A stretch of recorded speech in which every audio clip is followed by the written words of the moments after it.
We have a manhood debate on CNN to look over after Trump says the Democrats are attacking men and manliness, which is funny from someone who by traditional standards might be the least manly person I know. The traditional standards he's saying is under attack, but let's jump into this panel and we can go over it all. Hey you, yes you, did you know we have memberships for as low as $3 a month? You can help the channel grow, reach new heights, and help protect democracy. And you get a long list of exclusive perks from members only polls to getting my videos early. The link is always in the description of every video. If you want, go ahead and check that out. And thank you guys. I think that Trump does a good job of creating something for people to be afraid of, so that if that's not enough to scare you to vote, well, what about this? What about this? Oh, y'all under attack. Men are being under attack. He did not go into any more details about what it was.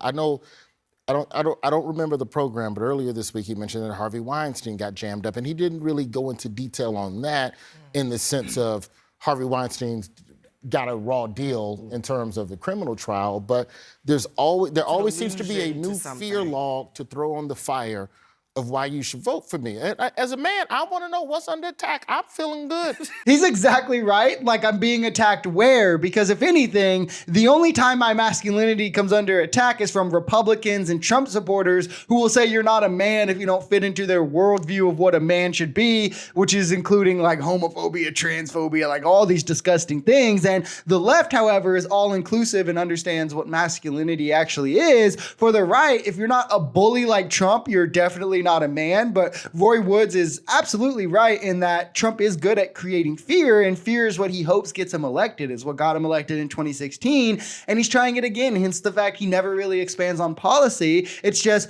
well, okay, for white people, we can play on white fright. You know, the left is trying to replace you with brown immigrants. And now for men, it's, oh, well, Democrats want to destroy masculinity. They won't let you be homophobic to say how manly you are. And religious people, it's, well, they're ungodly. You know, he tells Jewish people that Democrats want to destroy them and they need to get their head examined if they're voting Democrat. Like, for Trump, it's all about paranoia and fear and how he can play to that. And if that doesn't work, of course, he'll try to strike a chord with underlying bigotry, whether it be racism, xenophobia, homophobia, transphobia, or misogyny. I think there is an argument to make that some Democratic intellectuals have talked a lot about men being more vulnerable, when I think men naturally are more stoic, more competitive.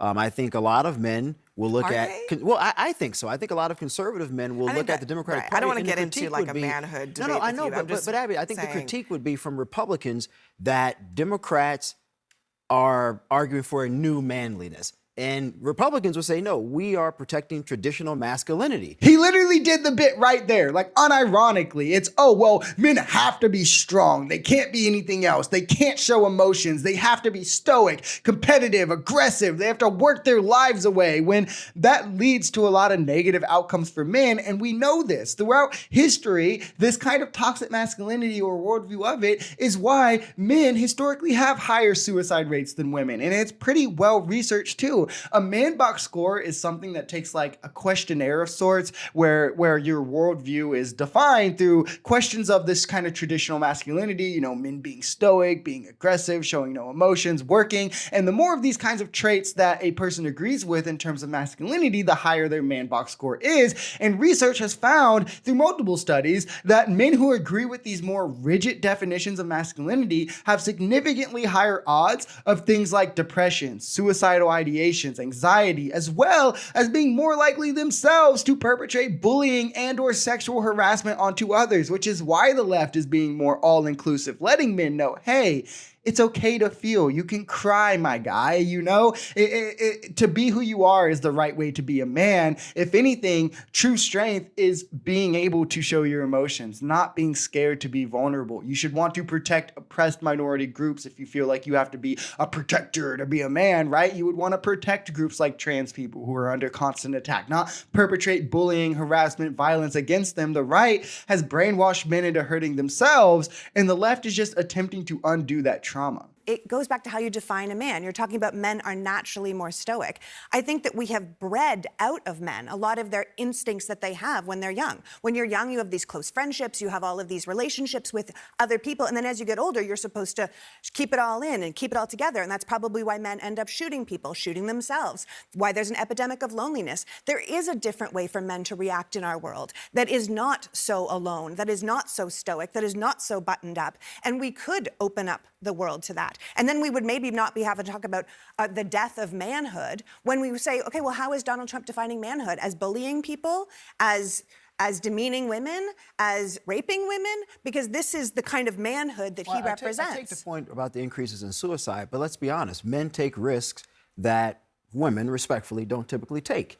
And I'm just being honest. You think about... Don't be calling me out, sir, Michael. I'm being honest. You think about men in conflict. More men have died in wars than women. When he's talking Only about because taking women risks. couldn't fight in wars for a really long time. It's almost crazy how easy it is to unravel any MAGA Republican as this pre-women's rights type thinker where they don't see women as good for anything outside of the house, because I'm sorry, men don't do anything in this day and age that women can't do. Men have fought in more wars because women's service was restricted for decades. That's like saying, well, men have casted more votes or owned more property, have more bank accounts. Well, yeah, because women had their rights restricted for generations. And if you want to talk about which sex is taking risks, when have men ever had to take the risk of fighting for their rights in a time where it was socially acceptable for their partner to beat or kill them when they were seen as less as? Because women have done that. I'm just saying, my guy, this is exactly what I mean when I'm saying that this toxic masculinity that leaves men feeling a self-sense of superiority that doesn't exist leads to negative outcomes for themselves or for others. Definitely for others just through the superiority complex,